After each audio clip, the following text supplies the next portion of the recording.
ಒಂದ್ ನಿಮಿಷ, ಇದು ಸ್ಟಾರ್ಟ್ ಆಗ್ತಾ ಇಲ್ಲ. ಒಂದ್ ನಿಮಿಷ.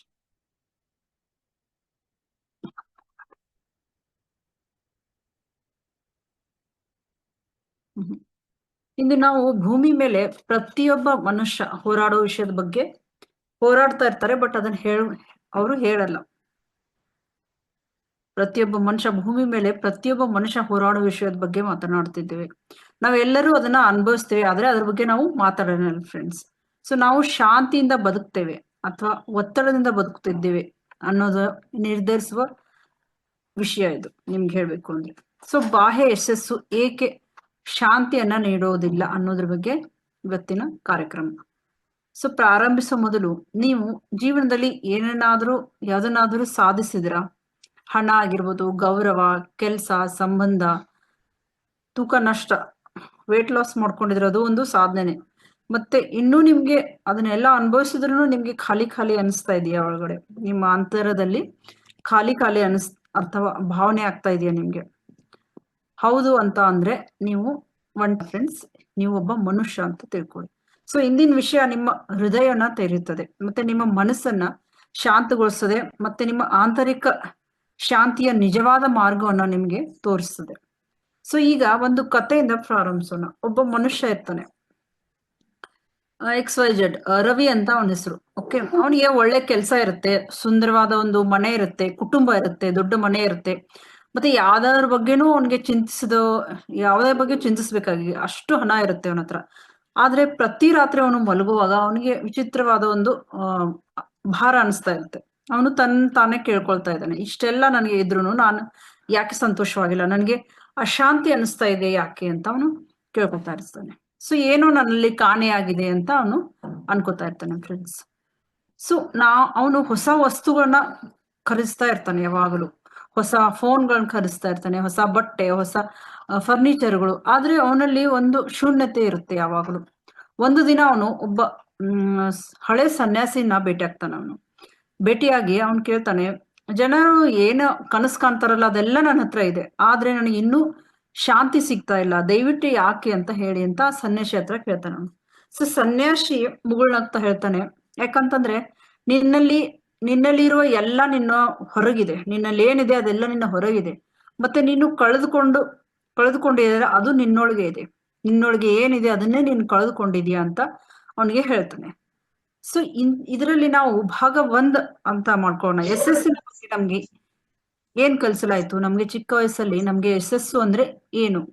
ಬಾಲ್ಯದಿಂದಲೇ ನಮ್ಗೆ ಸಮಾಜ ಏನು ಕಲಿಸ್ತಾ ಬಂತು ಅಂತಂದ್ರೆ, ಕಷ್ಟಪಟ್ಟು ಓದಿ, ಒಳ್ಳೆ ಉದ್ಯೋಗ ಪಡೀರಿ, ಹಣ ಸಂಪಾದಿಸಿ, ಮದ್ವೆ ಆಗಿ, ಮಕ್ಕಳನ್ನ ಮಾಡ್ಕೊಳ್ಳಿ, ಮನೆ ಕಟ್ಟಿ, ಮಕ್ಕಳನ್ನ ಬೆಳೆಸಿ, ನಂತರ ನೀವು ಸಂತೋಷವಾಗಿರಿ ಅಂತ ಹೇಳ್ಕೊಡ್ಲಾಯ್ತು. ಸೊ ಆ ಸಂತೋಷವಾಗಿರೋಷ್ಟ್ರಲ್ಲೇ ನಮ್ಮ ಆಯುಷ್ಯನೇ ಮುಗಿದೋಗ್ತಾ ಇರುತ್ತೆ. ಸೊ ಆದ್ರೆ ಇದನ್ನೆಲ್ಲ ಸಾಧಿಸಿದ ನಂತರ ಹೆಚ್ಚಿನ ಜನರ ಒಂದೇ ವಾಕ್ಯನ ಹೇಳ್ತಾರೆ, ಏನಂದ್ರೆ ಇನ್ನೂ ಏನೋ ಕಾಣೆಯಾಗಿದೆ. ಇದನ್ನೆಲ್ಲ ಸಾಧಿಸಿದ ನಂತರನು ಅವರು ಇನ್ನೂ ಏನೋ ನನ್ನಲ್ಲಿ ಕಾಣೆಯಾಗಿದೆ. ಸೊ ಈ ತರ ಯಾಕಾಗುತ್ತೆ?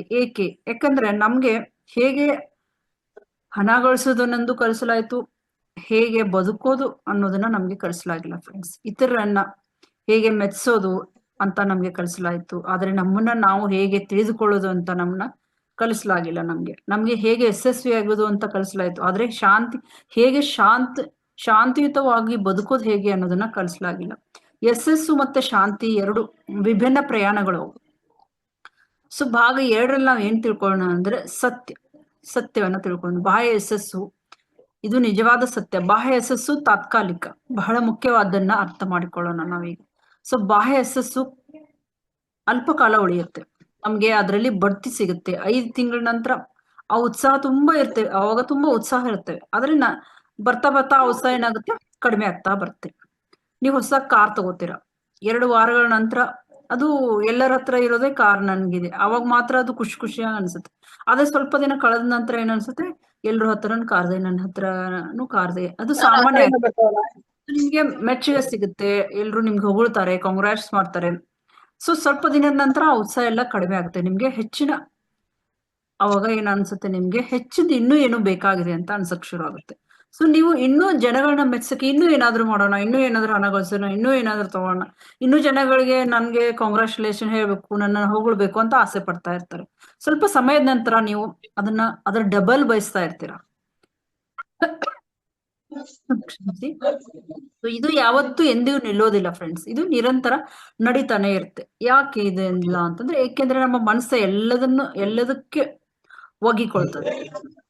ಮನಸ್ಸಿಗೆ ನಿರಂತರ ಪ್ರಚೋದನೆ ಬೇಕು, ನಿರಂತರ ಮುಂದೇನು ಮುಂದಿನ ಸಾಧನೆ ಏನು ಇದೇ ಬೇಕು ನಮ್ಮ ಮನಸ್ಸಿಗೆ. ಅದಕ್ಕಾಗಿ ಶಾಂತಿ ಎಂದಿಗೂ ನಮ್ಮ ಬಾಹ್ಯ ವಸ್ತುಗಳಿಂದ ಬರಲು ಸಾಧ್ಯವಿಲ್ಲ. ಏಕೆಂದ್ರೆ ಶಾಂತಿ ಉತ್ಸಾಹ ಅಲ್ಲ, ಅದು ಶಾಂತಿ ಅಂದ್ರೆ ಶಾಂತತೆ ಅಷ್ಟೇ. ಸೊ ಉತ್ಸಾಹ ಅನ್ನೋದು ಹೊರಗಿನಿಂದ ಬರ್ತದೆ, ಶಾಂತತೆ ಅನ್ನೋದು ಒಳಗಿನಿಂದ ಬರ್ತದೆ. ನಾವು ಭಾಗ 3ರಲ್ಲಿ ಏನ್ ಅರ್ಥ ಮಾಡ್ಕೊಳ್ಳೋಣ ಅಂದ್ರೆ, ಸಂತೋಷದ ಸೂತ್ರ.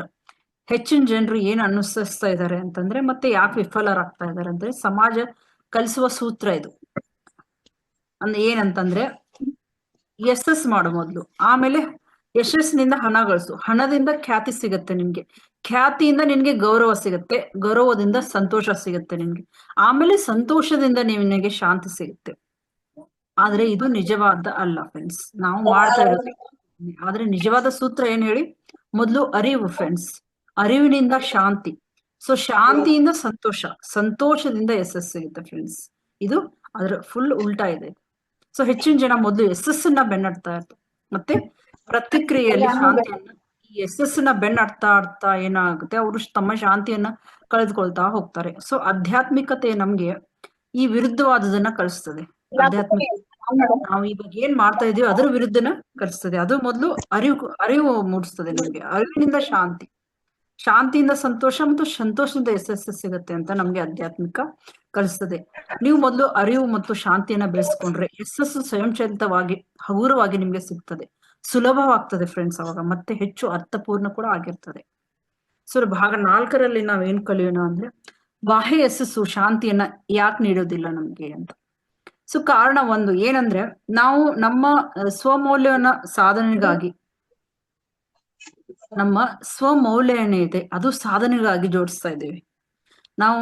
ನೀವು ಯಶಸ್ವಿ ಆದಾಗ ಮಾತ್ರ ನೀವು ಒಳ್ಳೆಯದನ್ನ ಅನುಭವಿಸ್ತೀರಾ, ಯಶಸ್ವಿ ಇಲ್ದಾಗ ನೀವು ಡಿಪ್ರೆಸ್ಡ್ ಆಗ್ತೀರಾ, ಅಥವಾ ಏನೋ ಒಂದು ಕಳ್ಕೊಳ್ತಾರ ಇರ್ತೀರಾ. ನೀವು ವಿಫಲವಾದಾಗ ನೀವು ಕೆಟ್ಟದಾಗಿ, ಅದರಲ್ಲಿ ನೀವು ಫೇಲ್ ಆದ್ರೆ ಅನ್ಕೊಳ್ಳಿ, ಅವಾಗ ನಿಮ್ಗೆ ಬೇಜಾರಾಗತ್ತೆ, ಕೆಟ್ಟದಾಗಿ ಅನುಭವಿಸ್ತೀರಾ. ಇದು ಡೇಂಜರಸ್. ಯಾಕಂದ್ರೆ ವೈಫಲ್ಯ ಜೀವನದ ಒಂದು ಭಾಗ ಆಗಿದೆ, ಅದನ್ನ ನಾವು ಅಷ್ಟು ಡಿಪ್ರೆಷನ್ಗೆ ಹೋಗಿ ಅಷ್ಟು ದುಃಖ ಪಡೋದ್ರಲ್ಲಿ ಅರ್ಥ ಇಲ್ಲ. ಅದೊಂದು ಪಾರ್ಟ್ ಆಫ್ ಲೈಫ್. ಅದು ನೀವು ನಿಮ್ಮ ಗುರುತನ್ನ ಸಾಧನೆಗೆ ಕಟ್ಟಿದಾಗ, ನಿಮ್ಮ ಐಡೆಂಟಿಟಿ ಏನಿದೆ ಅದನ್ನ ಸಾಧನೆಗೆ ಜೋಡಿಸಬಾರ್ದು. ನೀವು ನಿಮ್ಮ ಶಾಂತಿಯನ್ನ ಕಳೆದುಕೊಳ್ತೀರಾ ಅವಾಗ. ಸೊ ನಿಮ್ಮ ಸಾಧನೆನೇ ಬೇರೆ, ನೀವೇ ಬೇರೆ ಫ್ರೆಂಡ್ಸ್. ಅದು ಹೇಗೆ ಅಂತ ನಿಮ್ಗೆ ಅರ್ಥ ಆಗುತ್ತದೆ. ಸೊ ಕಾರಣ 2ರಲ್ಲಿ, ಸಮಾಜದ ನಿರೀಕ್ಷೆಗಳು ಎಂದೂ ಕೊನೆಗೊಳ್ಳಲ್ಲ ಫ್ರೆಂಡ್ಸ್. ನೀವು 20,000 ಗಳಿಸಿದ್ರೆ ಅಂದ್ರೆ 40,000 ಯಾಕೆ ಕಳ್ಸಿಲ್ಲ ಅಂತ ಕೇಳ್ತಾರೆ. ಮನೆಯವರೇ ಕೇಳ್ತಾರೆ, ಏನು ಹೊರಗಡೆಯವರು, ಆಬ್ವಿಯಸ್ಲಿ ಅಲ್ವಾ. ಇಂದು ನೀವು ಒಂದು ಸಣ್ಣ ಮನೆಯನ್ನ ಖರೀದಿಸಿದ್ರಿ ಅಂದ್ರೆ ದೊಡ್ಡದಾಗಿ ತಗೋಬಹುದಿತ್ತಲ್ಲ ಅಂತಂತಾರೆ. ನಿಮ್ಗೆ ಬಡ್ತಿ ಸಿಕ್ಕರೆ, ನಿಮ್ಗೆ ಅದರಲ್ಲಿ ಪ್ರಮೋಷನ್ ಸಿಕ್ಕರೆ ಮುಂದಿನ ಪ್ರಮೋಷನ್ ಯಾವಾಗ ಅಂತ ಕೇಳ್ತಾರೆ, ಪಾರ್ಟಿ ಯಾವಾಗ ಅಂತ ಕೇಳ್ತಾರೆ. ಸಮಾಜ ಎಂದಿಗೂ ನೀವು ಇಷ್ಟೇ ಸಾಕು ಅಂತ ನಿಮ್ಗೆ ಯಾರು ಹೇಳಲ್ಲ. ಆದ್ರಿಂದ ನೀವು ಅದನ್ನ ನಿಮ್ಗೆ ನೀವೇ ಹೇಳ್ಕೊಳ್ಬೇಕು ಫ್ರೆಂಡ್ಸ್. ಸೊ ಕಾರಣ 3 ಏನಂತಂದ್ರೆ, 3ನೇ ಕಾರಣ ಏನಂದ್ರೆ, ಹೋಲಿಕೆ ಎಲ್ಲಾ ಸಂತೋಷವನ್ನ ಕದೀತದೆ. ನೀವು ಇತರ ಜೊತೆ ಹೋದಾಗ ಇತರ ಜೊತೆ ಹೋಲಿಕೆ ಮಾಡ್ಕೊಂಡಾಗ ನಿಮ್ಮ ಸಂತೋಷವನ್ನ ಅದು ಕದ್ಕೊಳ್ತದೆ. ಇಂದು ನೀವು ನೆರೆಯವರೊಂದಿಗೆ ಸ್ಪರ್ಧೆನೆ ಮಾಡ್ತಾ ಇಲ್ಲ, ನಿಮ್ಮ ಅಕ್ಕಪಕ್ಕದ ಮನೆಯವ್ರ ಜೊತೆ ನೀವು ಹೋಲಿಕೆ ಮಾಡ್ತಾ ಇಲ್ಲ. ನೀವು ಅಂದ್ರೆ ನಾವು ಅನ್ಕೊಳ್ಳಿ, ಇನ್ಸ್ಟಾಗ್ರಾಮ್, ಫೇಸ್ಬುಕ್, ಯೂಟ್ಯೂಬ್ ನಲ್ಲಿ ಇಡೀ ಪ್ರಪಂಚದೊಂದಿಗೆ ನಾವು ಸ್ಪರ್ಧನೆ ಮಾಡ್ತಾ ಇದೀವಿ, ಹೋಲಿಕೆ ಮಾಡ್ತಾ ಇದ್ರಿ. ಅಲ್ಲಿ ನಮ್ಗೆ ಗೊತ್ತಿಲ್ಲದೆ ಇದ್ದವರೇ ಫ್ರೆಂಡ್ಸ್ ಇರ್ತಾರೆ, ಅವ್ರೇನೋ ಹಾಕಿರ್ತಾರೆ, ಅವ್ರ ಮನೆದ್ದು ಅವ್ರು ಯಶಸ್ಸು ಏನೋ ಹಾಕಿರ್ತಾರೆ, ಅಂತವ್ರ ಜೊತೆ ನಾವು ಕಂಪೇರ್ ಮಾಡೋ, ಅವ್ರು ಯಾರು ಅಂತ ನಮ್ಗೆ ಗೊತ್ತೇ ಇರಲ್ಲ, ಆದ್ರೂ ನಾವು ಅವನ್ನ ಫ್ರೆಂಡ್ಸ್ ಮಾಡ್ಕೊಂಡು ಇರೋದು. ಸೊ ಇನ್ಸ್ಟಾಗ್ರಾಮ್, ಫೇಸ್ಬುಕ್, ಯೂಟ್ಯೂಬ್ ನಲ್ಲಿ ಇಡೀ ಪ್ರಪಂಚದೊಂದಿಗೆ ನಾವು ಇವತ್ತು ಸ್ಪರ್ಧನೆ ಮಾಡ್ತಾ ಇದ್ವಿ. ಯಾರೊಬ್ಬರ ರಜೆ, ಯಾರೊಬ್ಬರದು ಕುಟುಂಬದ ಚಿತ್ರ, ಯಾರೊಬ್ಬರದು ಹೊಸ ಕಾರು, ಯಾರ್ದೋ ಸಂಬಳ. ಹೋಲಿಕೆ ಶಾಂತಿಯ ದೊಡ್ಡ ಕಳ್ಳ ಫ್ರೆಂಡ್ಸ್. ಏನ್ ಹೇಳಿ, ಹೋಲಿಕೆ ಅನ್ನೋದು ಶಾಂತಿಯ ದೊಡ್ಡ ಕಳ್ಳ. ನೀವು ಒಂದೇ ಸಮಯದಲ್ಲಿ ಕೃತಜ್ಞತೆ ಮತ್ತೆ ಅಸೂಯೆ ಅನುಭವಿಸಕ್ಕೆ ಸಾಧ್ಯ ಇಲ್ಲ. ಕೃತಜ್ಞತೆ ಮತ್ತೆ ಅಸೂಯೆಯನ್ನ ಒಂದೇ ಸಮಯದಲ್ಲಿ ಅನುಭವಿಸಕ್ಕೆ ಸಾಧ್ಯ ಇಲ್ಲ. ಸೊ ಕಾರಣ 4 ಏನಂತಂದ್ರೆ, ಬಾಹ್ಯ ಯಶಸ್ಸು ಸಂದರ್ಭಗಳನ್ನ ಅವಲಂಬಿಸಿರ್ತದೆ. ಬಾಹ್ಯ ಯಶಸ್ಸು ಸಂದರ್ಭ ತಕ್ಕಂಗೆ ಚೇಂಜ್ ಆಗ್ತಾ ಇರ್ತದೆ, ಬದಲಾಗ್ತದೆ. ಅದು ಸಂದರ್ಭಕ್ಕೆ ಅದು ಅವಲಂಬಿಸಿರ್ತದೆ. ಸೊ ಆದ್ರೆ ನಿಮ್ಮ ಆಂತರಿಕ ಸ್ವಭಾವಕ್ಕೆ ಅದು ಅವಲಂಬಿಸಿರಲ್ಲ. ಆರ್ಥಿಕತೆ ಕುಸಿದ್ರೆ ಅಂದ್ರೆ ನಿಮ್ಮ ಆರ್ಥಿಕತೆ ಕುಸಿದಾಗ ನೀವು ಬೇಜಾರಾಗುತ್ತೆ. ಕೆಲಸ ಹೋದ್ರೆ, ಸಂಬಂಧಗಳು ಬದಲಾದ್ರೆ ನಿಮ್ಮ ಯಶಸ್ಸು ಅಲಗಾಡ್ತದೆ. ಮತ್ತೆ ಯಶಸ್ಸು ಅಲಗಾಡಿದಾಗ ಶಾಂತಿ ಅಲ್ಲಿಂದ ಕಣ್ಮರೆ ಆಗ್ತದೆ ಫ್ರೆಂಡ್ಸ್. ಸೊ ಆಧ್ಯಾತ್ಮಿಕ ಶಾಂತಿ ಸನ್ನಿವೇಶಗಳನ್ನ ಆಧರಿಸಿಲ್ಲ, ಅದು ಆಂತರಿಕ ಸ್ಥಿರತೆಯನ್ನ ಆಧರಿಸಿದೆ. ಸೊ ಕಾರಣ 5ರಲ್ಲಿ ನಾವು ಏನ್ ತಿಳ್ಕೊಳ್ತೀವಿ ಅಂದ್ರೆ, ನಾವು ದೃಢೀಕರಣಕ್ಕಾಗಿ ಬದುಕ್ತೇವೆ. ಅಂದ್ರೆ ವ್ಯಾಲಿಡೇಷನ್ಗೋಸ್ಕರ, ಸ್ವಯಂ ತಿಳುವಳಿಕೆಗಾಗಿ ಅಲ್ಲ. ಅಂದ್ರೆ ನೀವು ಹೆಚ್ಚಿನ ಜನ ಯಶಸ್ಸನ್ನ ಬಯಸೋದಿಲ್ಲ, ಅವ್ರ ಗಮನವನ್ನ ಬಯಸ್ತಾರೆ ಫ್ರೆಂಡ್ಸ್. ಚಪ್ಪಾಳೆಯನ್ನ ಬಯಸ್ತಾರೆ. ಯಾರೋ ನನ್ಗೋಸ್ಕರ ನನ್ನ ಕಡೆ ಗಮನ ಕೊಡ್ಲಿ, ಚಪ್ಪಾಳೆ ಬಾರಿಸ್ಲಿ ನನ್ಗೋಸ್ಕರ. ಅವರು ನನಗೆ ಮೆಚ್ಚುಗೆಯನ್ನ ವ್ಯಕ್ತಪಡಿಸ್ಲಿ, ವಾವ್ ಅಂತ ಅನ್ಲಿ, ಈ ತರ ನನ್ಗೆ ವಾವ್ ಏನಿದು ಅಂತ ಅನ್ಲಿ, ಅಂದ್ರೆ ಒಂದು ಹೊಗಳಿಕೆ ಅಂತ ಹೇಳ್ಬೇಕು ಅಂತ ಬಯಸ್ತಾರೆ. ಆದ್ರೆ ಈ ವ್ಯಾಲಿಡೇಷನ್ ಏನಿದೆ ವ್ಯಸನಕಾರಿ. ದೃಢೀಕರಣ, ಬೇರೆಯವ್ರು ನನ್ಗೆ ಹಂಗ್ ಹೋಗಳಿ ಹಿಂಗ್ ಹೋಗಳಿ ಅಂತ ಹಿಂಗ್ ಅನ್ಕೊಳ್ಳೋದು, ಇದು ಒಂದು ವ್ಯಸನ ಇದ್ದಂಗೆ ಇದು ಫ್ರೆಂಡ್ಸ್. ನೀವು ಹೆಚ್ಚು ಪಡೆದಷ್ಟು ಇನ್ನೂ ಹೆಚ್ಚು ಬಯಸ್ತಾನೆ ಇರ್ತೀರ. ಒಂದು ದಿನ ಇತರರನ್ನ ಮೆಚ್ಚಕ್ಕೆ ಪ್ರಯತ್ನ ಪಡ್ತಾ ನೀವು ನಿಮ್ಮನ್ನೇ ಕಳ್ಕೊಳ್ತೀರ. ಸೊ ಕಾರಣ 6ರಲ್ಲಿ ಏನ್ ತಿಳ್ಕೊಳ್ತೀವಿ ನಾವು ಅಂದ್ರೆ, ನಮ್ಮ ಆಂತರಿಕ ಜಗತ್ತನ್ನ ನಿರ್ಲಕ್ಷಿಸ್ತೇವೆ. ಗದ್ದಲದ ಮನಸ್ಥಿತಿಯಿಂದ ಮನಸ್ಸಿನಿಂದ ನಿಮ್ಮ ಜೀವನವನ್ನ ನಡೆಸಕ್ಕೆ ಸಾಧ್ಯ ಇಲ್ಲ ಫ್ರೆಂಡ್ಸ್. ಗದ್ದಲದ ಮನಸ್ಸಿನಿಂದ ನೀವು ಶಾಂತಿಯ ಜೀವನವನ್ನ ನಡೆಸಕ್ಕೆ ಸಾಧ್ಯ ಇಲ್ಲ. ಸೊ ನೀವು 5 ಸ್ಟಾರ್ ಹೋಟೆಲಲ್ಲಿ ಕುಳಿತಿದ್ರು ಕೂಡ ನೀವು ನಿಮ್ಮ ಮನಸ್ಸು ಅತಿಯಾಗಿ ಏನೋ ಅಲ್ಲಿ, ನೀವು ಪ್ರೆಸೆಂಟ್ ಮೂಮೆಂಟ್ ಅಲ್ಲಿ ಅಂತೂ ಇರಲ್ಲ. ನೀವು ಅಲ್ಲಿ ಕುತ್ಕೊಂಡು ಇನ್ನೇನೋ ಯೋಚನೆ ಮಾಡ್ತಾ ಇರ್ತಾರೆ. ಪ್ರೆಸೆಂಟ್ ಏನಿದೆ ಅದನ್ನ ನೀವು ಅನುಭವಿಸಲ್ಲ, ಸಂತೋಷ ಪಡಲ್ಲ. ಅತಿಯಾಗಿ ಅಲ್ಲಿ 5 ಸ್ಟಾರ್ ಹೋಟೆಲ್ ಇದ್ಕೊಂಡೆ ನೀವು ಬೇರೆ ಏನೋ ಯೋಚನೆ ಮಾಡುದು, ಬೇರೆ ಎಲ್ಲೋ ಇರೋದು, ಅವಾಗ ಅದನ್ನ ಅನುಭವಿಸೋದು ಸಾಧ್ಯ ಆಗುತ್ತಾ? ಇಲ್ಲ. ಸೊ ನಿಮ್ಮ ಮನಸ್ಸು ಅತಿಯಾಗಿ ಯೋಚಿಸ್ತಾ ಇದ್ರೆ, ನೀವು ಹೋಲಿಕೆ ಮಾಡ್ಕೋತಾ ಇದ್ರೆ, ನೀವು ಚಿಂತಿಸ್ತಾ ಇದ್ರೆ, ನೀವು ಯಾವತ್ತೂ ಶಾಂತಿಯಾಗಿ ಇರಲ್ಲ. ನೀವು ನಿಮ್ಮ ಮನಸ್ಸನ್ನ ಎಲ್ಲೆಡೆಯೋ ಕೊಂಡೊಯ್ತಾ ಇರ್ತೀರಾ. ಶಾಂತಿ ಅದೊಂದು ಸ್ಥಳವಲ್ಲ, ಅದು ಶಾಂತಿ ಅಂದ್ರೆ ಒಂದು ಮನಸ್ಥಿತಿ ಅದು. ಸೊ ಕಾರಣ 7ನೇದೇನು ಅಂದ್ರೆ, ಉದ್ದೇಶವಿಲ್ಲದ ಯಶಸ್ಸು ಯಾವಾಗ್ಲೂ ಖಾಲಿಯಾಗಿರ್ತದೆ. ನಿಮ್ಗೆ ಯಾವುದೋ ಬದುಕಕ್ಕೆ ಒಂದು ಉದ್ದೇಶ ಅನ್ನೋದು ಇರಬೇಕು. Purpose is very important. So ಉದ್ದೇಶ ಇಲ್ಲದ ಜೀವನ ಖಾಲಿಯಾಗಿರ್ಬೋದು. ನೀವು ತುಂಬಾ ಹಣ ಗಳಿಸ್ತಾ ಇರ್ಬೋದು, ಆದ್ರೆ ತೃಪ್ತಿಯನ್ನ ಅನುಭವಿಸ್ತಾ ಇಲ್ಲ. ಯಾಕೆಂದ್ರೆ ಯಾವುದೇ ಅರ್ಥ ಇಲ್ಲ. ನಿಮ್ಮ ಕೆಲಸ ನಿಮ್ಮ ಆತ್ಮದೊಂದಿಗೆ ಹೊಂದಿಕೊಂಡಾಗ ಮಾತ್ರ ನಿಜವಾದ ಶಾಂತಿ ಬರ್ತದೆ. ಸೊ ನಿಮ್ಮ ಆತ್ಮ ತೃಪ್ತಿ ಆಗ್ಬೇಕು. ಆತ್ಮ ಸಂತೋಷದಿಂದ ಮಾಡಿದಾಗ ನಿಮ್ಗೆ ಅಲ್ಲಿ ಶಾಂತಿ ಅನ್ನೋದು ಬರ್ತದೆ ಫ್ರೆಂಡ್ಸ್. ಸೊ ಭಾಗ 5ರಲ್ಲಿ ನಾವೇನ್ ಕಲಿತಾ ಇದ್ದೀವಿ ಅಂತಂದ್ರೆ, ನೀವು ಬಾಹ್ಯ ಯಶಸ್ಸನ್ನ ಬೆನ್ನತ್ತಾ ಇದ್ರೆ, ಆದ್ರೆ ಆಂತರಿಕ ಶಾಂತಿಯನ್ನ ಕಳೆದುಕೊಳ್ತಾ ಇದ್ರೆ. ಅದಕ್ಕೆ ಕೆಲವು ಚಿಹ್ನೆಗಳಿವೆ. ನೀವು ಯಾವ್ದು ಇದ್ರಲ್ಲಿ ಮಾಡ್ತಾ ಇಲ್ಲ ಅಂತಂದ್ರೆ ನೀವು ತುಂಬಾ ಪರ್ಫೆಕ್ಟ್ ಅಂತ, ನೀವು ತುಂಬಾ ಒಳ್ಳೆಯವರು ಅಂತ. ಆದ್ರೆ ಇದರಲ್ಲಿ ಕೆಲವೊಂದು ಹೇಳ್ತೀನಿ, ಅದರಲ್ಲಿ ಏನಾದ್ರೂ ನಿಮಗೆ ಹೊಂದಿಕೆ ಆದ್ರೆ ನಿಮ್ಗೆ ಶಾಂತಿಯ ಅವಶ್ಯಕತೆ ಇದೆ ಅಂತ. ಏನಂದ್ರೆ, ನೀವು ಎಲ್ಲಾ ಸರಿಯಾಗಿದ್ರು ಸಹ ನನ್ಗೆ ಅಶಾಂತಿ ಅನುಭವಿಸ್ತಾ ಇದೆ ನಿಮ್ಮ ಹತ್ರ ಎಲ್ಲ ಇದೆ, ಎಲ್ಲ ಸರಿ ಇದೆ, ನಮ್ಮ ಮಕ್ಕಳು ಚೆನ್ನಾಗಿ ನನ್ ಮಾತು ಕೇಳ್ತಾರೆ, ನಮ್ಮ ಮನೇಲಿ ಏನ್ ಇರ್ಬೇಕು ಎಲ್ಲ ಇದೆ, ಆದ್ರೂ ನೀವೇನೋ ಒಂದ್ ಸರಿ ಇಲ್ಲ ಅಂತ ಅನ್ಭವಿಸ್ತಾ ಇದ್ದೀರಾ ಅಂದ್ರೆ ನಿಮ್ಗೆ ಅಶಾಂತಿ ನೀವು ಅನುಭವಿಸ್ತಾ ಇದ್ದೀರಾ ಅಂತ.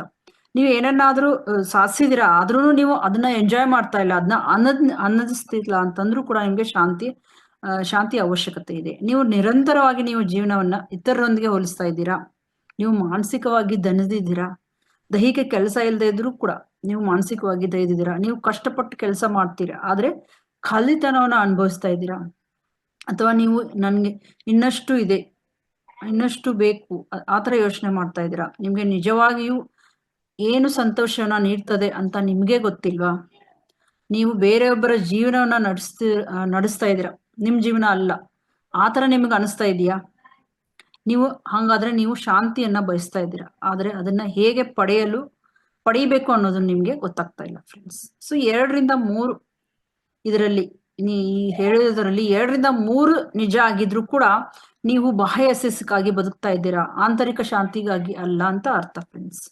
ಸೊ ಆದ್ರೆ ಚಿಂತೆ ಮಾಡ್ಬಿಡಿ, ಅರಿವು ಶಾಂತಿಯದ ಮೊದಲೇ ಫಿಲಾಸಫಿನೇ ಅರಿವು. ಸೊ ಅರಿವು ರೂಪಾಂತರದ ಮೊದಲ ಹೆಜ್ಜೆ. ಸೊ ಭಾಗ 6ರಲ್ಲಿ ನಾವು ಏನ್ ಕಲಿತಾ ಇದೀವಿ ಅಂತಂದ್ರೆ ನಿಜವಾದ ಆಧ್ಯಾತ್ಮಿಕ ಯಶಸ್ಸು ಮತ್ತೆ ಬಾಹ್ಯ ಯಶಸ್ಸು ನಡುವೆ ವ್ಯತ್ಯಾಸ ಏನು ತಿಳ್ಕೊಳ್ಳಿ. ಮತ್ತು ಬಾಹ್ಯ ಯಶಸ್ಸು ಅಂದ್ರೆ ಸಮಾಜದಿಂದ ಅಳೆಯಲಾಗ್ತದೆ ಅದನ್ನ, ತಾತ್ಕಾಲಿಕ. ಅದು ಏನ್ ಹೇಳಿ, ತಾತ್ಕಾಲಿಕ ಸಂದರ್ಭಗಳ ಮೇಲೆ ಅವಲಂಬಿತವಾಗಿದೆ. ನಿಮ್ಮನ್ನ ಅಂದ್ರೆ ಯಾವಾಗಲೂ ಸ್ಪರ್ಧಾತ್ಮಕವಾಗಿರ್ತದೆ. ಅದು ಹೋಲಿಸ್ಕೊಳ್ಳೋದು, ಅಕ್ಕಪಕ್ಕದವ್ರ ಜೊತೆ ಹೋಲಿಸ್ಕೊಳ್ಳೋದು, ಈ ಸೋಷಿಯಲ್ ಮೀಡಿಯಾದಲ್ಲಿ ಹೋಗಿಸೋದು, ನಿಮ್ಮ ಒಳಗಡೆ ನಿಮ್ಮ ಕುಟುಂಬದ ಜೊತೆ ಹೋಲಿಕೆ ಮಾಡ್ಕೊಳ್ಳೋದು. ಸೊ ಸಂದರ್ಭಗಳ ಮೇಲೆ ಅವಲಂಬಿತವಾಗಿದೆ. ನಿಮ್ಮನ್ನ ಸ್ಪರ್ಧಾತ್ಮಕವಾಗಿರ್ತದೆ, ನಿಮ್ಮ ಅಹಂಕಾರವನ್ನು ಹೆಚ್ಚಿಸ್ತದೆ. ಆಧ್ಯಾತ್ಮಿಕ ಯಶಸ್ಸು ಏನ್ ಮಾಡ್ತದೆ ಹೇಳಿ, ಆಧ್ಯಾತ್ಮಿಕ ಯಶಸ್ಸು ನಿಮ್ಮ ಆಂತರಿಕ ಸ್ಥಿತಿಯನ್ನ ಅಳೆಯಲಾಗ್ತದೆ. ಅದು ಒಳಗಡೆ ನೀವು ಎಷ್ಟು ಸಂತೋಷವಾಗಿದೆ ಅದ್ರ ಮೇಲೆ ಅದು ಅಳೆಯಲಾಗ್ತದೆ. ಅದು ಯಾವಾಗ್ಲೂ ಶಾಶ್ವತ ಆಗಿರುತ್ತದೆ. ಸಂದರ್ಭಗಳಿಂದ ಸ್ವತಂತ್ರವಾಗಿರುತ್ತದೆ. ನಿಮ್ಮನ್ನ ಸಹಾನುಭೂತಿ ಉಳ್ಳವರನ್ನಾಗಿ ಮಾಡ್ತದೆ ಅದು. ಮತ್ತೆ ನಿಮ್ಮ ಅಹಂಕಾರವನ್ನು ಕಡಿಮೆ ಮಾಡ್ತದೆ. ಬಾಹ್ಯ ಯಶಸ್ಸು ಯಾವಾಗ್ಲೂ ಶಬ್ದ, ಏನೋ ಒಂದು ಗೊಣಗ್ತಾನೆ ಇರುತ್ತೆ ನಿಮ್ಮ ತಲೆಯಲ್ಲಿ, ಏನಾದ್ರೂ ಒಂದು ನಡಿತಾನೆ ಇರುತ್ತೆ. ಸೊ ಬಾಹ್ಯ ಯಶಸ್ಸು ಯಾವಾಗಲೂ ಶಬ್ದ ಮಾಡ್ತಾ ಇರ್ತದೆ. ಆದ್ರೆ ಆಂತರಿಕ ಯಶಸ್ಸು ಸಂಗೀತವನ್ನ ನುಡಿತಾ ಇರ್ತದೆ. ತುಂಬಾ ಒಂದು ಮಧುರ ಸಂಗೀತದಿಂದ ಕೂಡಿರ್ತದೆ. ಸೊ ಭಾಗ 7ರಲ್ಲಿ ನಾವು ಯಶಸ್ಸಿನ ನಂತರ ನೀವು ಖಾಲಿಯಾಗಿರುವ ನಿಜವಾದ ಕಾರಣಗಳೇನು. ಸೊ ಯಶಸ್ಸು ನೀವು ಗಳಿಸಿದ್ರೆ ಆದ್ರೂ ನಿಮ್ಗೆ ಖಾಲಿ ಅನಿಸ್ತಾ ಇದೆ. ಅದಕ್ಕೆ ನಿಜವಾದ ಕಾರಣ ಏನು ಅಂದ್ರೆ ನೀವು ನಿಮ್ಮ ಭಾವನಾತ್ಮಕ ದೇಹವನ್ನ ನಿರ್ಲಕ್ಷಿಸ್ತಾ ಇದ್ದೀರಾ ಅಂತ. ನೀವು ನಿಮ್ಮ ಮನಸ್ಸು ಮತ್ತು ದೈಹಿಕ ದೇಹವನ್ನ ತರಬೇತಿ ಮಾಡಿದ್ದೀರಾ, ಆದ್ರೆ ನೀವು ನಿಮ್ಮ ಭಾವನಾತ್ಮಕ ದೇಹವನ್ನ ಮರೆತಿದ್ದೀರಾ. ಭಾವನಾತ್ಮಕ ಗಾಯಗಳು ಚಡಪಡಿಕೆಯನ್ನು ಸೃಷ್ಟಿಸ್ತವೆ ಫ್ರೆಂಡ್ಸ್. ಸೊ ಕಾರಣ 2, ಇನ್ನೊಂದು ಕಾರಣ ಏನಂದ್ರೆ ನೀವು ವೇಗವಾಗಿ ಓಡ್ತಾ ಇದ್ದೀರಾ, ಆದ್ರೆ ಎಲ್ಲಿ ಹೋಗ್ಬೇಕು ಅಂತ ನಿಮ್ಗೆ ಗೊತ್ತಿಲ್ಲ.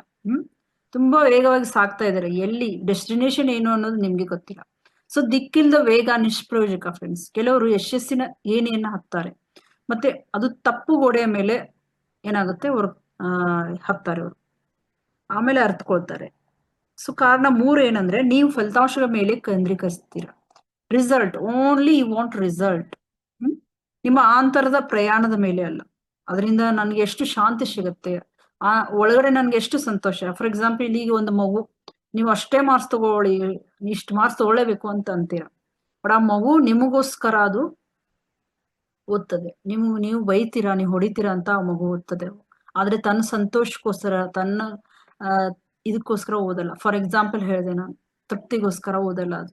ಸೊ ಆವಾಗ ತನ್ನಗೋಸ್ಕರ ಯಾವಾಗ ಓದುತ್ತಲ್ಲ ಅವಾಗ ಅದಕ್ಕೆ ಶಾಂತಿ ಸಿಗುತ್ತೆ ಅಂತ. ನಿಮ್ಮ ಫಲಿತಾಂಶಗಳ ಮೇಲೆ ನೀವು ಕೇಂದ್ರೀಕರಿಸಿದ್ರ, ನಿಮ್ಮ ಆಂತರಿಕ ಪ್ರಯಾಣದ ಮೇಲೆ ಅಲ್ಲ. ಸೊ ನೀವು ಮಾನವನ ಬದಲಿಗೆ ಮಾಡುವ ಮಾನವನ ಏನು, ಅದ್ರ ಬದಲಿಗೆ ನೀವು ಒಂದು ಮನುಷ್ಯನಾಗಿ ಅಷ್ಟೇ ಪ್ರಯತ್ನ ಮಾಡ್ತಾ ಇದ್ದೀರಾ ಅಷ್ಟೇ. ನೀವು ವರ್ತಮಾನದಲ್ಲಿ ಇಲ್ಲ, ಭವಿಷ್ಯದಲ್ಲಿ ಯಾವಾಗ್ಲೂ ಮುಂದೆದ್ದು ಭವಿಷ್ಯದಲ್ಲೇ ವಾಸಿಸ್ತಾ ಇರ್ತೀರ. ವರ್ತಮಾನದಲ್ಲಿ ವಾಸಿಸೋರು ಮಾತ್ರ ಶಾಂತಿಯನ್ನ ಅನುಭವಿಸ್ತಾರೆ. ಇಂಟರ್ನೆಟ್ ಕನೆಕ್ಷನ್ ಹೋಗ್ತಾ ಇದೆ, ಒಂದು ನಿಮಿಷ. ಸೊ ನಮ್ಮ ಆತ್ಮವನ್ನ ಪೋಷಿಸಿದಾಗ, ನಾವು ವರ್ತಮಾನದಲ್ಲಿ ಇದ್ದಾಗ ಮಾತ್ರ ನಾವು ಏನಾಗುತ್ತೆ, ಅಲ್ಲಿರೋ ಶಾಂತಿಯನ್ನ ಅನುಭವಿಸ್ತೀವಿ, ಅಲ್ಲಿರೋ ಸಂತೋಷವನ್ನ ಅನುಭವಿಸ್ತೀವಿ. ಸೊ ನೀವು ನಿಮ್ಮ ಆತ್ಮವನ್ನು ಪೋಷಿಸಕ್ಕೆ ಏನ್ ಮಾಡ್ತಾ ಇದೀವಿ, ಮರಿತಾ ಇದೀವಿ. ನಿಮ್ಮ ಆತ್ಮಕ್ಕೆ ಮೌನ, ಪ್ರಕೃತಿ, ಜನಗಳ ಸಂಪರ್ಕ, ಉದ್ದೇಶ, ಕೃತಜ್ಞತೆ ಅಗತ್ಯ ಇದೆ. ಇವೆಲ್ಲ ಇಲ್ಲದೆ ಯಾವುದು ಸಾಕಾಗಲ್ಲ ಫ್ರೆಂಡ್ಸ್. ಸೊ ಭಾಗ 8ರಲ್ಲಿ ನಾವು ಯಶಸ್ಸನ್ನ ಬೆನ್ನಟ್ಟಿದ್ರು ಕೂಡ ನಾವು ಶಾಂತಿಯನ್ನ ಪಡೆಯೋದು ಹೇಗೆ ಅನ್ನೋದನ್ನ ತಿಳ್ಕೊಳ್ಳೋಣ. ಸೊ ಇದು ಪ್ರಾಕ್ಟಿಕಲ್ ಆಗಿ ಹೇಗೆ ಅಂದ್ರೆ, ಹಂತ 1, ಯಶಸ್ಸನ್ನ ಮರು ವ್ಯಾಖ್ಯಾನಿಸಿ, ಅಂದ್ರೆ ರೀಡಿಫೈನ್ ಯುವರ್ ಸಕ್ಸಸ್. ಯಶಸ್ ಅಂದ್ರೆ ಹಣ, ಕೆಲಸ, ಮನೆ, ಪರಿಸ್ಥಿತಿ ಅಲ್ಲ. ನಿಜವಾದ ಯಶಸ್ಸು ಅಂದ್ರೆ ಏನ್ ಹೇಳಿ, ಮನಸ್ಸಿನ ಶಾಂತಿ, ಉತ್ತಮ ಆರೋಗ್ಯ, ಭಾವನಾತ್ಮಕ ಸಮತೋಲನ. ಭಾವನಾತ್ಮಕ ಸಮತೋಲನ ಅಂದ್ರೆ ಸಿಟ್ಟು ಬಂದ್ರು, ಕೋಪ ಬಂದ್ರು, ಭಾವನೆಗಳು ಸಮತೋಲನವಾಗಿರ್ಬೇಕು. ಪ್ರೀತಿಯ ಸಂಬಂಧಗಳು, ತೃಪ್ತಿ, ಉತ್ತಮ ನಿದ್ರೆ. ಸೊ ಅತಿಯಾಗಿ ಯೋಚಿಸುವುದರಿಂದ ಮುಕ್ತಿ. ಇದು ನಿಜವಾಗಿ ಬೇಕಾಗಿರೋದು ನಮ್ಗೆ. ಇದು ಯಶಸ್ಸು, ನಿಜವಾದ ಯಶಸ್ಸು ಅಂದ್ರೆ ಇದು. ಇವುಗಳನ್ನ ಹೊಂದಿದ್ರೆ ನೀವು ಈಗಾಗಲೇ ಶ್ರೀಮಂತರು ಅಂತ. ಸೊ ಹಂತ 2ರಲ್ಲಿ ಏನಂದ್ರೆ, ದೈನಂದಿನ ಮೌನವನ್ನ ಅಭ್ಯಾಸ ಮಾಡಿ, ಕನಿಷ್ಠ 5 ನಿಮಿಷಗಳು. ಸದ್ದಿಲ್ದೆ ಕುಳಿತುಕೊಳ್ಳೋದು, ಫೋನ್ ಇಲ್ದೆ, ಮಾತನಾಡದೆ, ಆದ್ರೆ ಉಸಿರಾಡಿ. ಎಲ್ಲ ಮಾಡ್ಬೇಡಿ ಅಂದ್ರೆ ಬಿಡೋದಂತಲ್ಲ, ಉಸಿರಾಡೋದು. ಮೌನದಲ್ಲಿ ನೀವು ನಿಮ್ಮನ್ನ ಭೇಟಿ ಆಗ್ತೀರ. ನೀವು ಯಾವಾಗ ಮೌನದಲ್ಲಿ ಕುಳ್ತೀರಾ, ನೀವು ಯಾರು ಅನ್ನೋದನ್ನ ನಿಮ್ಗೆ ಗೊತ್ತಾಗುತ್ತೆ. ಸೊ ಕೃತಜ್ಞತೆ ಅಭ್ಯಾಸ, ಹಂತ 3, ಕೃತಜ್ಞತೆ ಅಭ್ಯಾಸ. ಪ್ರತಿದಿನ ಹೇಳಿ, ನಾನು ಈಗಾಗ್ಲೇ ನನ್ನ ಹತ್ರ ಏನಿದೆ ಅದೆಲ್ಲ ನನ್ಗೆ, ಅಂದ್ರೆ ನೀವು ಈಗಾಗ್ಲೇ ನಿಮ್ಮ ಹತ್ರ ಇರುತ್ತೆ, ಅದಕ್ಕೆ ಯಾವತ್ತೂ ನೀವು ಕೃತಜ್ಞತೆ ಸಲ್ಲಿಸಿರಲ್ಲ, ಪ್ರಶಂಸೆ ಮಾಡಿರಲ್ಲ. ಆ ಒಂದು ವಿಷಯ ಯಾವುದು ಅದನ್ನ ನೀವು ನಿಮ್ಮನ್ನೇ ಕೇಳ್ಕೊಳ್ಳಿ. ಇದು ನಿಮ್ಮ ಶಕ್ತಿಯನ್ನ ಕಳೆದು ಹೋಗಿದೆ ಅಂತ ನಿಮ್ಗೆ ಅದರಿಂದ ನಿಮ್ಗೆ ಅದು ಬದಲಾಯಿಸ್ತದೆ. ನಿಮ್ಮ ಶಕ್ತಿಯನ್ನ ಕಳೆದು ಹೋಗಿರೋದ್ರಿಂದ ನೀವು ನಿಮ್ಮ ಹತ್ರ ಏನಿದೆ ಅನ್ನೋದಕ್ಕೆ ಬದಲಾಯಿಸ್ತದೆ. So every day ask yourself, what is one thing I already have but forgot to appreciate. This shifts your energy from missing to blessing. So ಹಂತ 4 ಹೋಲಿಕೆ ಮಾಡೋದನ್ನ ಕಡಿಮೆ ಮಾಡಿ. ಯಾವ್ದ್ರೊಂದಿಗೆ ಅಂದ್ರೆ ನಿಮ್ಮ ಹಿಂದಿನ ಹೋಲಿಕೆ ಮಾಡಿ, ಆದ್ರೆ ಕೆಲವೊಂದ್ರ ಜೊತೆಗೆ ಮಾತ್ರ ಹೋಲಿಕೆ ಮಾಡ್ಬೇಡಿ. ಅಂದ್ರೆ ನೀವು ಹೇಗಿದ್ರಿ ಹಿಂದ್ ಹೇಗಿದ್ರಿ, ಇವಾಗ ಹೇಗಿದ್ದೀರಾ, ನಿಮ್ಗೆ ಎಷ್ಟು ಬೆಳವಣಿಗೆ ಆಗಿದ್ದೀರಾ, ಇದ್ರ ಮೇಲೆ ನೀವು ಹೋಲಿಕೆ ಮಾಡ್ಬೋದು. ಅದು ನಿಮಗೋಸ್ಕರ, ನಿಮ್ಮ ಆಂತರಿಕ ಶಾಂತಿಗೋಸ್ಕರ. ಸೊ ನಿಮ್ಮಲ್ಲಿ ಏನ್ ಬದಲಾವಣೆ ಆಗಿದೆ ಇದು ಗೊತ್ತಾಗುತ್ತೆ. ಸೊ ಹಂತ 5ರಲ್ಲಿ ಪ್ರತಿದಿನ ಒಂದು ಅರ್ಥಪೂರ್ಣ ಚಟುವಟಿಕೆಯನ್ನ ಮಾಡಿ. ಅರ್ಥಪೂರ್ಣ ಚಟುವಟಿಕೆ ಅಂದ್ರೆ ಶಾಂತಿನ ಇದರ ಅರ್ಥ ಶಾಂತಿ ನಿಮ್ಗೆ ಸಿಗ್ತದೆ ಅಂತ. ಯಾರಿಗಾದ್ರೂ ಸಹಾಯ ಮಾಡೋದು, ಅವರೊಂದಿಗೆ ದಯೆಯಿಂದ ಮಾತಾಡೋದು, ಪ್ರಕೃತಿಯಲ್ಲಿ ನಡೆಯೋದು, ನಿಮ್ಮ ದೇಹವನ್ನ ನೋಡ್ಕೊಳ್ಳೋದು, ನಿಮ್ ಬಗ್ಗೆ ಕೇರ್ ಮಾಡೋದು, ಏನನ್ನಾದ್ರೂ ಕಲಿಯೋದು ಅಥವಾ ಕಲಿಸೋದು, ಧ್ಯಾನ ಮಾಡೋದು. ಸೊ ಹಂತ 6ರಲ್ಲಿ ಆಂತರಿಕ ಅರಿವನ್ನ ಬೆಳೆಸ್ಕೊಳ್ಳಿ. ಹೇಗೆ ಅಂದ್ರೆ ನಿಮ್ಮ ಆಲೋಚನೆಗಳನ್ನ ಗಮನಿಸಿ. ನಿಮ್ಮ ಆಲೋಚನೆಗಳಲ್ಲಿ ಏನ್ ನಡೀತಾ ಇದೆ ಅನ್ನೋದನ್ನ ಗಮನಿಸಿ. ಆ ಪ್ರತಿಕ್ರಿಯೆಗಳನ್ನ ಕೂಡ ಗಮನಿಸಿ. ನೀವು ಆ ಪ್ರಚೋದಕಗಳನ್ನ ಯಾವ್ದು ನಿಮ್ಗೆ ಟ್ರಿಗ್ಗರ್ ಮಾಡ್ತಾ ಇದೆ ಅದನ್ನು ಗಮನಿಸಿ. ಸ್ವಯಂ ಅರಿವು ಏನ್ ಮಾಡ್ತದೆ, ಸ್ವತಃ ಅದು ನಿಮ್ಮನ್ನ ಗುಣಪಡಿಸಕ್ಕೆ ನಿಮ್ಗೆ ಅದು ಸಹಾಯ ಮಾಡ್ತದೆ, ನಿಮ್ಮನ್ನ ನೀವು ಗಮನಿಸ್ತಾ ಇದ್ರೆ. ಸೊ ಹಂತ 7ರಲ್ಲಿ ನಾವು ಸಾಧನೆಗಳಿಂದ ನಿಮ್ಮ ಗುರುತನ್ನ ಬೇರ್ಪಡಿಸಿ. ನೀವು ಸಾಧನೆನೇ ಬೇರೆ, ನೀವೇ ಬೇರೆ ಫ್ರೆಂಡ್ಸ್, ಅರ್ಥ ಮಾಡ್ಕೊಳ್ಳಿ. ನೀವು ಸಾಧನೆ ಮಾಡಿದ್ರೇನೆ ನೀವು ಸಕ್ಸಸ್ ಅಂತ ಯಾವತ್ತೂ ಅನ್ಕೋಬೇಡಿ. ನೀವು ನಿಮ್ಮ ಕೆಲಸವನ್ನಲ್ಲ, ನೀವು ನಿಮ್ಮ ಸಂಬಳವನ್ನಲ್ಲ, ನಿಮ್ಮ ಯಶಸ್ಸಲ್ಲ, ನೀವು ಒಬ್ಬ ಮಾನವ ಅಷ್ಟೇ. ಮಾನವ ಅನುಭವನ ಹೊಂದಿರುವ ಆತ್ಮ ನೀವೊಂದು ಆತ್ಮ ಅಂತಾನೆ ಪರಿಗಣಿಸ್ಬೇಕು. ನೀವು ಇದನ್ನ ನೆನಪಿಸ್ಕೊಂಡಾಗ ನಿಮ್ಮ ಅಹಂ ಕರಗ್ತದೆ, ನಿಮ್ಗೆ ಶಾಂತಿಯಲ್ಲಿ ಪ್ರವೇಶಿಸ್ತದೆ. So detach your identity from achievements. You are not your job, you are not your salary, you are not your success, you are a soul having a human experience. When you remember this, ego melts. ಅಲ್ಲಿ ಈಗೋ ಕರಗತ್ತೆ, ಅಲ್ಲಿ ಶಾಂತಿ ಹರಡುತ್ತೆ ನಿಮ್ಗೆ. So ಭಾಗ 9 ಕೊನೆಯಲ್ಲಿ ಏನ್ ಹೇಳ್ಬೇಕು ಅಂದ್ರೆ, ನಿಮ್ಮ ಈ ಪ್ರಾಕ್ಟಿಕಲ್ ಆಗಿ ಹೇಳ್ತೀನಿ. ನಿಮ್ಮ ಕಣ್ಣುಗಳನ್ನ ಮುಚ್ಚಿ. ಇವಾಗ ನಿಮ್ಮ ಕಣ್ಣುಗಳನ್ನ ಮುಚ್ಚಿ ಆಳವಾದ ಉಸಿರನ್ನ ತೆಗೆದುಕೊಳ್ಳಿ.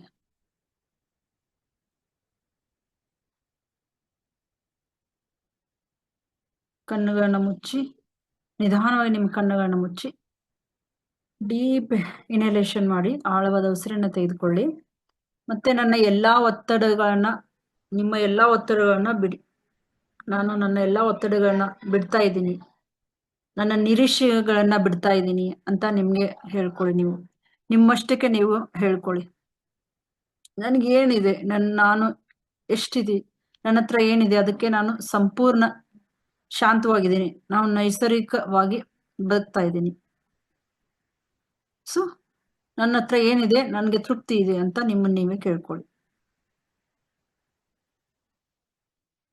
ಅಲ್ಲಿ ನಿಮ್ಮ ಹೃದಯದಲ್ಲಿ ಒಂದು ಮೃದುವಾದ ಬೆಳಕನ್ನ ಅನುಭವಿಸಿ.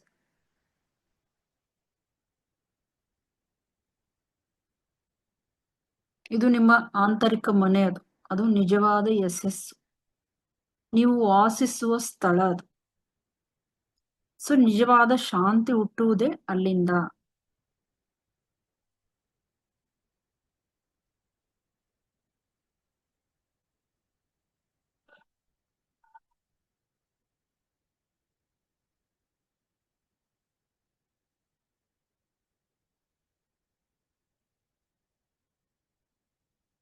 ಸೊ ಕಣ್ಗಳನ್ನ ಓಪನ್ ಮಾಡಿ ಹೊರಗಡೆ ಬನ್ನಿ. ಸೊ ಬಾಹ್ಯ ಯಶಸ್ಸು ಏನಿದೆ ಅಲ್ಲ, ಅದು ನಿಮ್ಮ ಜೀವನವನ್ನ ಅಲಂಕರಿಸಬಹುದು, ಆದ್ರೆ ನಿಮ್ಮ ಆಂತರಿಕ ಶಾಂತಿ ನಿಮ್ಮ ಜೀವನನ ಪೋಷಿಸ್ತದೆ. ಸೊ ಇನ್ನೊಂದು ಅರ್ಥವನ್ನ ನೀಡ್ತದೆ, ನಿಮ್ಮ ಜೀವನಕ್ಕೆ ಸಾಂತ್ವನವನ್ನ ನೀಡ್ತದೆ. ಇವತ್ತು ನೀವು ಇತರರಿಗೆ ಬೇರೆಯವರಿಗೆ ನೀವು ಸಹಾಯವನ್ನ ಮಾಡ್ತೀರಾ, ಒಂದು ತೋರಿಸುವ ಜೀವನವನ್ನ ನೀವು ನೀಡ್ತೀರಾ. ನೀವು ಏನು ಒಳಗಡೆ ಅನುಭವಿಸ್ತೀರಾ ಅದು ನಿಮ್ಮ ಜೀವನವನ್ನ ನೀಡ್ತದೆ. ಅಂದ್ರೆ ನೀವು ಒಳಗಡೆ ಶಾಂತಿ ಅನುಭವಿಸಿದ್ರೆ ನೀವು ಹೊರಗಡೆ ಕೂಡ ಶಾಂತಿಯನ್ನ ಅನುಭವಿಸ್ತೀರಾ. ಸೊ ಇಂದು ನೀವು ಈ ಅಧಿವೇಶನದ ಒಂದು ವಿಷಯವನ್ನ ತೆಗೆದುಕೊಳ್ಬೇಕು. ಅಂದ್ರೆ ನಿಮ್ಗೆ ಏನ್ ಅನಿಸ್ತು ಅಂದ್ರೆ, ನಿಮ್ಮ ಶಾಂತಿಯನ್ನ ಕಳೆದುಕೊಳ್ಳುವ ಮೂಲಕ ಅಂದ್ರೆ ನೀವು ಶಾಂತಿ ಯಾವ್ದು ಎದ್ರ ಮೇಲೆ ನೀವು ಬೆನ್ನಡ್ತಾ ಇದ್ದೀರಾ, ಯಾವ್ದಕ್ಕೆ ನೀವು ನಿಮ್ಗೆ ಏನ್ ಬೇಕಾಗಿದೆ ಅದಕ್ಕೆ ನೀವು ಬೆನ್ನಡ್ತಾ ಇದ್ದೀರಾ, ಅದ್ರಲ್ಲಿ ನಿಮ್ಮ ಶಾಂತಿ ಕೂಡ ಹೊರಟೋಗ್ತಾ ಇದೆ. ನಿಮ್ಮ ಯಶಸ್ಸು, ನಿಮ್ಮ ಶಾಂತಿ ನೀವು ಕಳೆದುಕೊಳ್ತಾ ಇದ್ದೀರಾ ಅನ್ನೋದನ್ನ ಹೇಳಿ. ನಿಮ್ಮ ಶಾಂತಿಯನ್ನು ಕಳೆದುಕೊಳ್ಳೋ ಮೂಲಕ ಯಾವತ್ತೂ ನೀವು ಯಶಸ್ಸನ್ನ ಬೆನ್ನಟ್ಬಿಡಿ. ಸೊ ಬದಲಾಗಿ ಶಾಂತಿಯನ್ನ ನಿರ್ಮಿಸಿ, ಮತ್ತೆ ಯಶಸ್ಸು ಅವಾಗ ನೀವು ಅದ್ ಎದಕ್ಕೋಸ್ಕರ ಬೆನ್ನಡ್ತಾ ಇದ್ದೀರಲ್ಲ ಅದು ನಿಮ್ಗೆ ಸಿಗದೇ ಇದ್ರೂ ನೋವಾಗಲ್ಲ, ಸಿಕ್ಕಿದ್ರು ನೋವಾಗಲ್ಲ ನಿಮ್ಗೆ. ಸೊ ಬದಲಾಗಿ ನಿಮ್ಮ ಶಾಂತಿಯನ್ನ ನಿರ್ಮಿಸಿ, ಯಶಸ್ಸು ನಿಮ್ಮನ್ನ ಸ್ವಾಭಾವಿಕವಾಗಿ ಅನುಸರಿಸ್ಲಿ.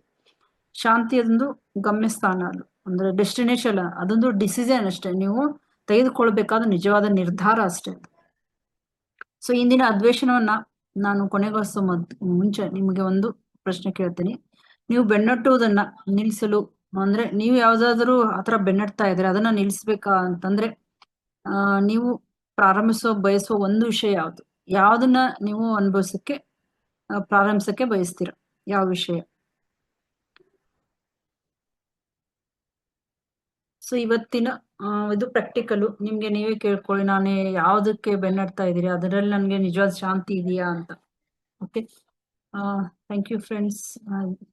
ಇವತ್ತಿನ ಕಾರ್ಯಕ್ರಮ ಇಷ್ಟೇ. ಯಾರಿಗಾದ್ರೂ ಏನಾದ್ರು ಕ್ವಶನ್ ಡೌಟ್ಸ್ ಇದ್ರೆ ಕೇಳಿ.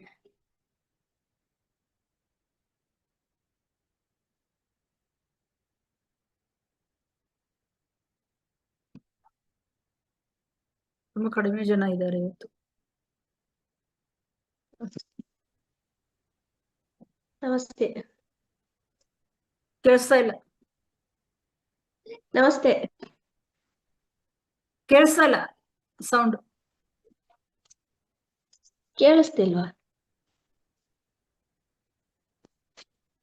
ಅನ್ಮ್ಯೂಟ್ ಮಾಡಿದೀರಾ, ಆದ್ರೆ ನಂಗೆ ನಿಮ್ ಸೌಂಡ್ ಕೇಳಿಸ್ತಾ ಇಲ್ಲ. ಮಾಡಿದೀನಿ, ಕೇಳಿಸ್ತಾ?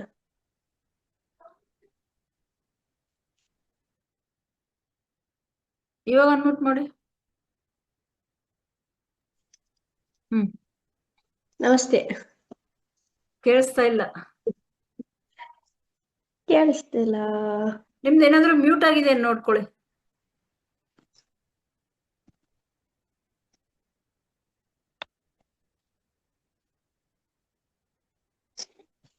ಏನೋ ನಿನ್ನೆಯಿಂದ ಸ್ವಲ್ಪ ಪ್ರಾಬ್ಲಮ್ ಆಗಿದೆ. ಮಾಡಿದೀರಾ ನೀವು, ಆದ್ರೆ ಏನೂ ಕೇಳಿಸ್ತಾ ಇಲ್ಲ, ಯಾಕೆ ಅಂತ.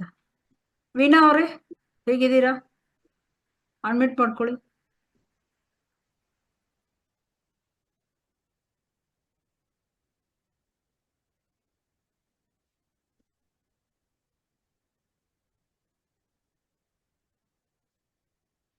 ವ್ಯಾಲ್ಯೂಮು ತುಂಬಾ ಕಡಿಮೆ ಆಗಿರ್ಬೇಕು, ಚೆಕ್ ಮಾಡಿ ಸವಿತಾ ಅವರೇ. ಇಲ್ಲ, ಫುಲ್ ಇನ್ಕ್ರೀಸ್ ಡಿಕ್ರೀಸ್ ಮಾಡ್ತಿರಲ್ಲ, ಅದು ಹೋಗಿದೆ ನೋಡಿ. ಇಲ್ಲ, ಫುಲ್ ಇದೆ. ಕೇಳಿಸ್ತಾನೆ ಇಲ್ಲ. ಕೇಳಿಸ್ತಾ ಇಲ್ಲ. ಏನೋ ಆಗಿರ್ಬೇಕು. ಇದು ಸೈಡ್ ವ್ಯಾಲ್ಯೂಮ್ ಇರುತ್ತಲ್ಲ, ಕಡಿಮೆ ಹೆಚ್ಚು ಮಾಡ್ತಿರಲ್ಲ, ಅದೇನಾದ್ರೂ ಕಡಿಮೆ ಇದೆ ನೋಡಿ. ಫುಲ್ ಇದೆ, ಫುಲ್ ಇದೆ. ಏನೋ ಪ್ರಾಬ್ಲಮ್ ಆಗಿದೆ.